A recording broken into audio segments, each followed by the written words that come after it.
Miércoles 22 de julio del 2020, ¿qué tal? Muy buenos días, bienvenidos a su programa Contacto Directo. Empecemos revisando quiénes son hoy nuestros invitados. Nos acompañará Javier Solórzano, el viceministro de Salud. Una situación de catástrofe sanitaria es la que sufre Quito. Las autoridades de salud toman medidas para controlar el colapso. Hay recursos suficientes en un sector donde tomó ventaja la corrupción. Lo conversamos. También estará Íñigo Salvador, el Procurador General del Estado. El Tribunal Penal de la Corte Nacional de Justicia confirma una sentencia sin precedentes históricos. Señala por primera vez responsabilidad presidencial en el aparato organizado de poder. Lo examinaremos también. La actualidad, los protagonistas, el análisis y la información en Contacto Directo.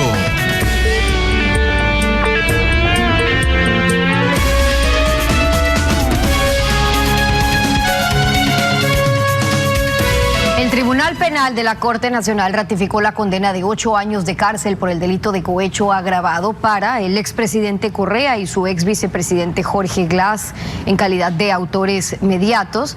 Y el fallo alcanza a los exministros Alexis Mera, Vinicio Alvarado, María de los Ángeles Duarte, Walter Solís. También están Cristian Viteri, Pamela Martínez, Laura Terán y la actual asambleísta Viviana Bonilla como coautores y 9 empresarios como autores directos. Íñigo Salvador, Procurador General del Estado, bienvenido a Contacto Directo. Muy buenos días, Stephanie. Buenos días a usted y a la audiencia de su canal. Buenos días también. La Corte de Justicia confirma una sentencia sin precedentes porque señala por primera vez la responsabilidad presidencial, es decir, no es solo culpable el que firma, sino el que recibe, el que manda a firmar, el que permite la estructura para recibir las coimas.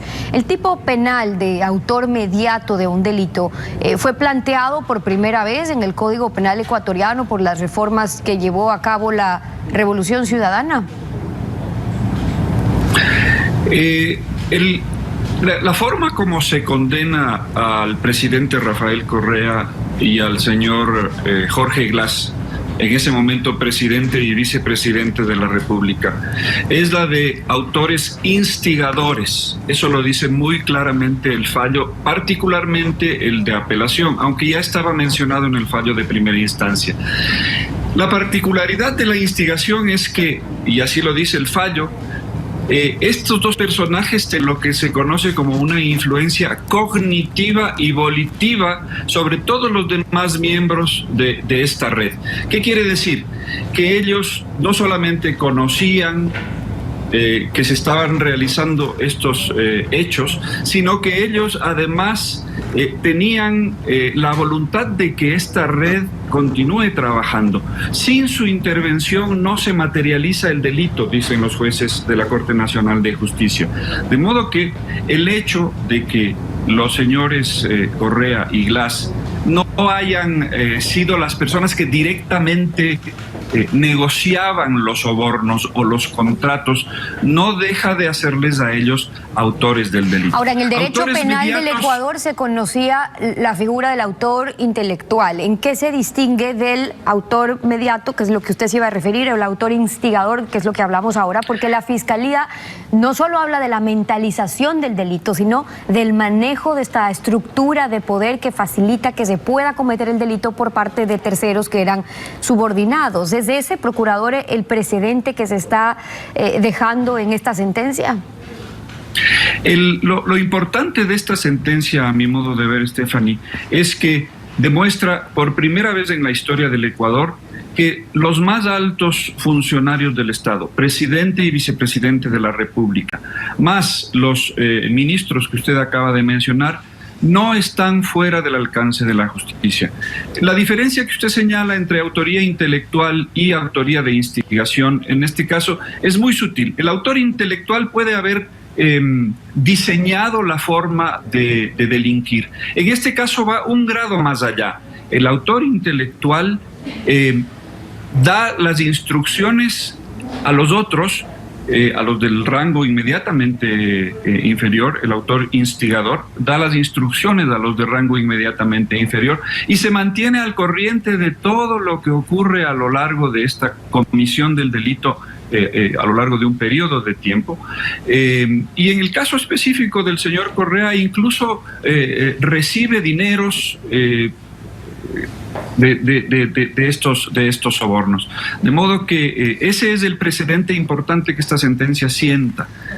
Nadie está fuera del alcance de la ley. Y vale hacer esa aclaración, sobre todo para nuestra audiencia, en el tipo de delito, el precedente que se deja sentado, porque ya no hay excusa para el que dice yo no fui, yo no firmé, no estaba yo, no era mi responsabilidad, yo no fui a esa reunión, pero fue su gente o quienes permitieron que esta estructura funcione. Digo, el precedente que deja eso sentado. Ahora, la sentencia también fija una indemnización. ¿En cuánto se vio afectado el Estado? ¿Cuánto se debería recuperar en este caso? Porque el verdadero monto se determina aquí agregando a lo que recibió Alianza País de los contratistas del Estado para financiar sus campañas. Pero ¿qué observaciones sigue teniendo usted sobre cómo se llegan a establecer estos valores en el juicio y, lo más importante, que le interesa a la ciudadanía, cómo se van a recuperar, cómo se va a llegar a cobrar?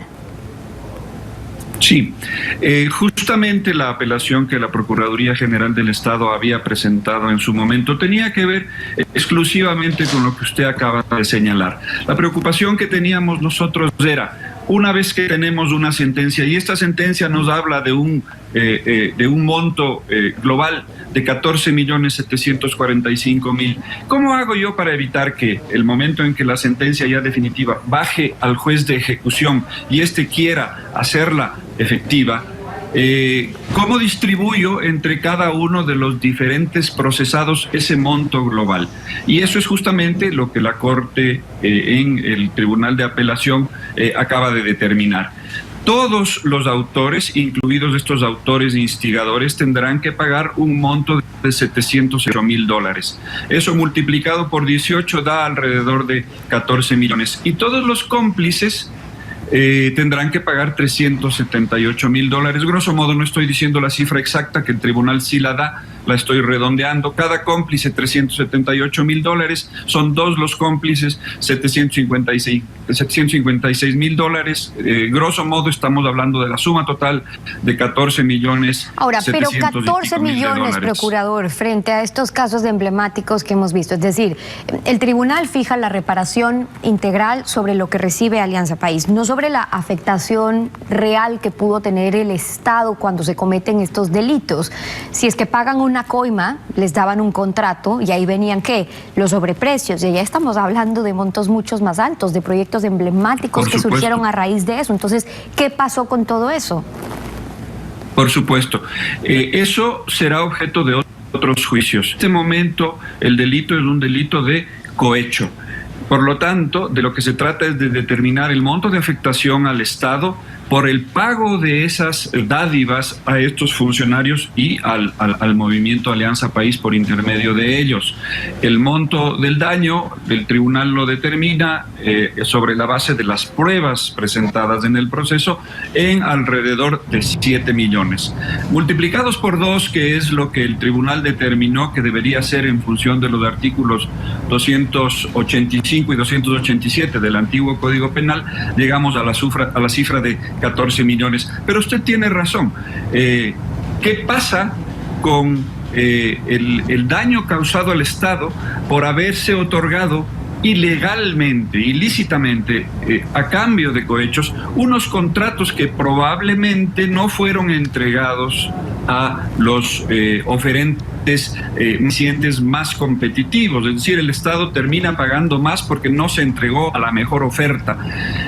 Justamente lo que determinó la sentencia es que, la sentencia previa es que, en la primera instancia, es que este delito era el delito de cohecho para cometer otros delitos. Entonces ahí vienen las otras investigaciones que la Fiscalía está llevando adelante, en donde vendrán otros juicios en los que habrá que probar el daño efectivo sufrido por el Estado por los otros rubros, no el de cohecho particularmente, puesto que eso ya está juzgado, sino los otros daños por la adjudicación ilícita de esos contratos. Ahora, ratificada esta sentencia, si la defensa de los sentenciados impugnan esta segunda instancia, les queda la casación. ¿Qué ha observado Procuraduría para que el proceso se cumpla, además, sin dilación, que no sea en que pasan nuevamente años antes de una sentencia en firme?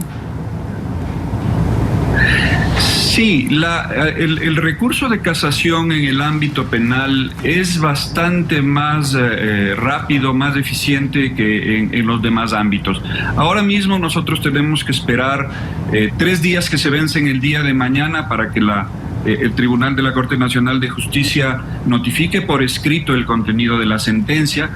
Luego hay 5 que los interesados presenten el recurso de casación. Y luego la Corte Nacional de Justicia tendrá que remitir del tribunal del tribunal actual al Tribunal de Casación en los próximos 5 días. Entonces estamos hablando de en aproximadamente 10 días tendrá el Tribunal de Casación que conocer este caso. Y lo primero que hará es determinar si el recurso de casación es admisible. En el procedimiento de casación no se trata de revisar nuevamente el expediente y ver si la prueba determina tal cosa o tal otra. No. De lo único que se trata es de determinar si el tribunal aplicó adecuadamente la ley. En el ámbito penal, los recursos de casación que son admitidos a trámite han sido en porcentajes sumamente bajos. Yo espero que en este caso la situación sea la misma, que el recurso sea inadmitido y que por lo tanto la sentencia en breve quede definitiva y ejecutoriada para que pueda ser entonces ejecutada. Esa es la posición del Procurador General del Estado, Íñigo Salvador, acompañándonos hoy en Contacto Directo. Muchas gracias por haber estado con nosotros. Gracias a usted, Stephanie. Igualmente, 7:12 en Contacto Directo.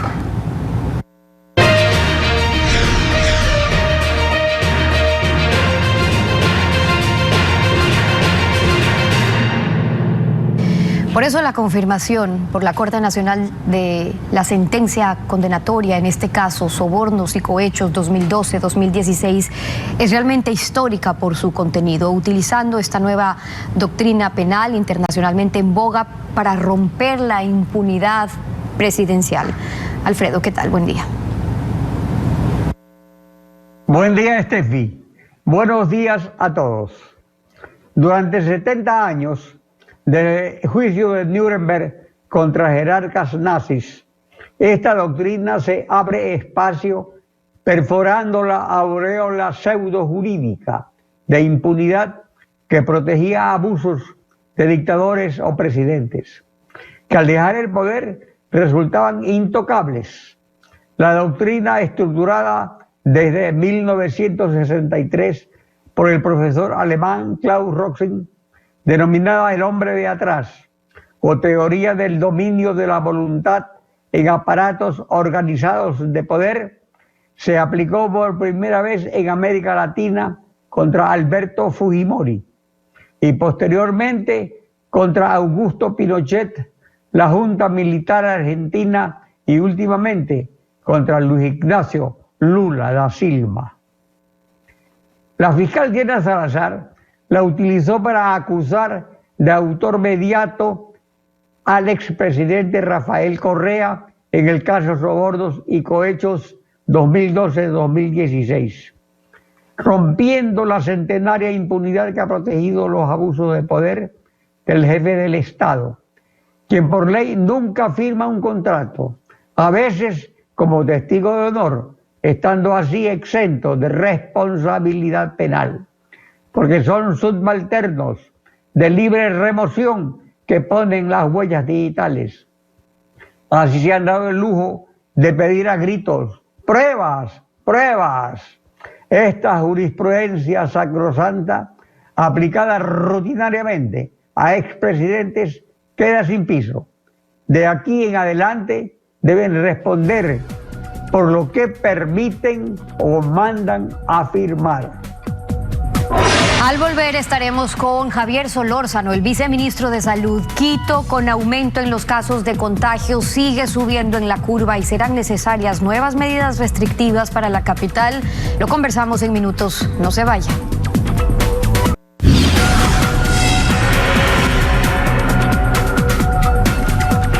La catástrofe sanitaria que vive Quito se prolonga. Javier Solórzano, viceministro de Salud, bienvenido a Contacto Directo. Buenos días, Stephanie. Qué gusto poder conversar esta mañana con usted y su teleaudiencia. Buenos días también. Gracias por acompañarnos. En medio de esta crisis, una amenaza. 3.500 médicos posgradistas, becarios, autofinanciados que han venido prestando sus servicios al sistema de salud a punto de colgar sus mandiles. Ayer desmintieron las declaraciones del ministro de que los pagos estaban al día. Dicen que no les pagan sus subvenciones mientras siguen arriesgando sus vidas. ¿Cómo esperan cumplir pronto con esto? Stephanie, gracias por la oportunidad de compartir la triste realidad que vive el país. No solo vivimos una crisis sanitaria, sino también una crisis económica. La caja fiscal se ha visto afectada de manera significativa y debemos agradecer el esfuerzo que ha hecho el Gobierno Nacional y el Ministerio de Finanzas para buscar recursos y asignarlos. Esos recursos han sido destinados dentro del presupuesto del Ministerio de Salud y en enero se asignó los recursos al Instituto de Fomento del Talento Humano, el ex-IESE, porque es esa institución la que hace el seguimiento de los posgradistas y es la institución que paga el estipendio. ¿Qué ha pasado? Ha pasado que tenemos una caja fiscal con problemas de flujo y lo que ha ocurrido es que se ha ido pagando, porque hay que entender también que los posgradistas no todos pertenecen a la misma universidad, son de diferentes universidades, son convenios específicos e individuales con cada universidad y se han ido pagando los recursos de acuerdo a un cronograma de pagos. Ok, pero lo que ellos dicen es que el último pago a estas subvenciones fue en octubre, que fue en muchos de los casos hace 10 meses, que luego el siguiente pago, el que debió ser en abril, no se dio, que tampoco se está cumpliendo, por ejemplo, con la contratación temporal como ordena la Ley Urgente de Apoyo Humanitario. El Ministerio de Finanzas no está asignando los recursos suficientes, entonces usted destaca los esfuerzos, pero entonces la caja chica a la que usted se refiere no basta si no pagan. ¿Cómo esperan trabajar estos 3.500 con estos 3.500 médicos menos, y tomando en cuenta que con bombos y platillos estábamos anunciando que 20 médicos fueron de Guayaquil a Quito? Aquí estamos hablando de 3.500. A ver, Stephanie, ahí hay dos elementos que hay que considerar. Uno, lo que dije, que el estipendio se paga vía el Instituto del Talento Humano y ese estipendio se paga con los convenios específicos e individuales de cada universidad. Entonces, hay grupos que se han pagado hasta el 30 de junio. No es que no se han pagado. Probablemente no todos han recibido su estipendio, pero hay un grupo que se ha pagado hasta el 30 de junio en función del flujo de la caja fiscal. El segundo elemento es que, como recordarán todos los ecuatorianos, tuvimos un precio del petróleo en cero. Tuvimos la ruptura de 2 oleoductos, la reparación que está en curso está amenazada. Estuvimos más de 90 días confinados, con una producción y el comercio paralizado, que es lo que genera impuestos. Entonces, los ingresos del Estado han sufrido una disminución muy significativa. Realmente el gobierno, y digamos, esa es la responsabilidad de finanzas, y yo agradezco todos los esfuerzos que hacen para buscar mecanismos de financiamiento, que en este caso, por ejemplo, se asignó un préstamo de 180 millones de dólares. Pero con eso entonces se espera cumplir con los que faltan, se espera cumplir con lo que falta entonces, con los pendientes contactos con esos grupos.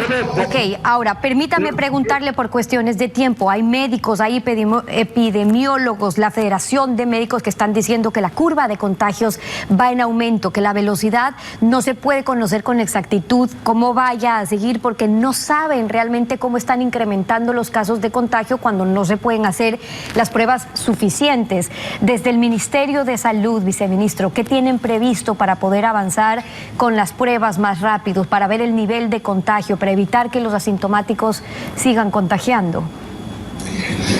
Stephanie, el tema de las pruebas sí es importante tener pruebas, que las pruebas hacen dos cosas. La una, que es las pruebas rápidas miden la respuesta inmunitaria de la persona, es decir, si tuvo o no contacto con el virus y desarrolló anticuerpos. Y la prueba diagnóstica, que es la PCR. Las dos pruebas están disponibles. No como todos dicen que deberían ser millones de millones. Hay lo que hay y estamos aprovechando de manera inteligente la aplicación de estas pruebas.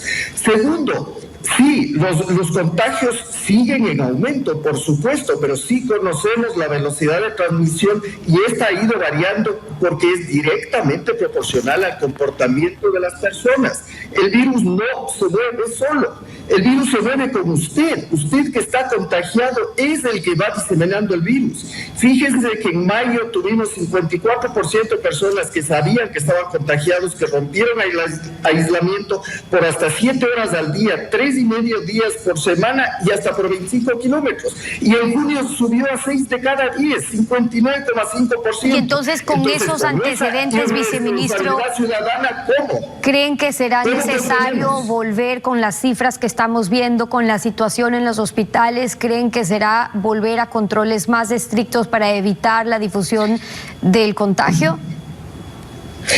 Estamos probando con los operativos que se están poniendo en marcha en Quito. Hemos visto una reducción del 22%, pero fíjense que todavía 78% de las personas no quiere aceptar esos controles de movilidad, no quieren aceptar el uso de mascarilla, no quieren aceptar lavarse las manos, no quieren aceptar el distanciamiento físico y peor el distanciamiento social, que significa no reuniones, no farras, no juergas. Entonces, si nosotros estamos optando por un mensaje positivo de colaboración, de corresponsabilidad ciudadana, porque las epidemias no se vencen en los hospitales, se vencen en la comunidad, se vencen con el cambio de comportamiento, y ese es nuestro compromiso día a día, trabajar y estar en la comunidad con nuestros equipos de atención integral salud, con los médicos del barrio, liderando esta respuesta. Ya hemos hecho convenios con líderes comunitarios, con vecinos de los barrios. Estamos en esto, pero no es fácil, es la peor pandemia que ha sufrido el país y la humanidad. Fíjense, los sistemas de salud de países tan avanzados como Estados Unidos, Alemania, España, Italia, Francia, también tuvieron muchas dificultades y siguen teniendo dificultades, porque la pandemia es una realidad. O sea, es un mensaje para aquellos que dicen que esto no es cierto. Es cierto. La gente enferma y muere, y en la medida en que cada uno de nosotros seamos responsables de nuestro comportamiento individual, vamos a incidir sobre el comportamiento colectivo, y la comunidad se beneficiará de nuestra responsabilidad y comportamiento individual. Y esa es la preocupación del viceministro de Salud, Javier Solórzano, acompañándonos hoy en Contacto Directo. Muchas gracias por haber estado con nosotros. Stephanie, un gusto, siempre a las órdenes. Igualmente, una pausa, volvemos, no se vayan. Hasta aquí Contacto Directo, empezamos Televistazo en la comunidad.